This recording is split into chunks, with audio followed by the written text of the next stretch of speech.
So ఆయన ఆశయాల మేరకు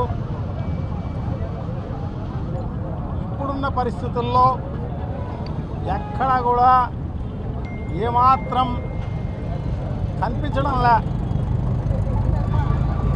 ఎక్కడ కూడా కనిపించడంలా. చాలా దారుణం. ఎక్కడ పడితే అక్కడ రౌడీల రాజ్యం, దుర్మార్గుల భోజ్యం.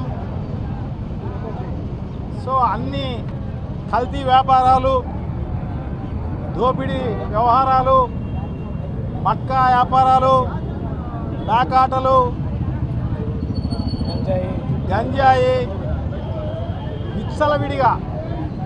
విచ్చలవిడిగా ఈ రాష్ట్రంలో ఉంది. అంటే ఈ పరిపాలన ఉందా లేదా అని చెప్పేసి ఆలోచన చేయాల్సిన అవసరం ఆసన్నమైంది.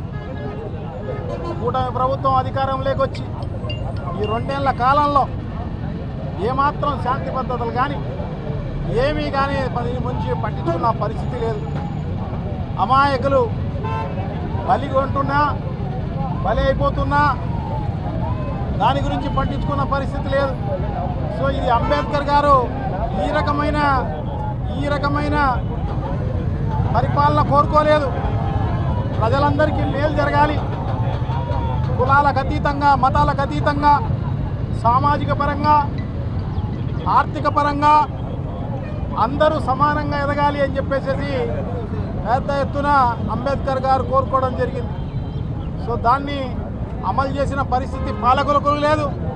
సో అటువంటి పరిస్థితుల్లో పేటరేగిపోతున్న ఈ కూటమికి సంబంధించిన నాయకులందరినీ కూడా తీవ్రంగా నిజంగా కూడా ఖండించాల్సిన అవసరం ఈ ప్రజాస్వామ్యంలో ప్రజలందరికీ ఉంది.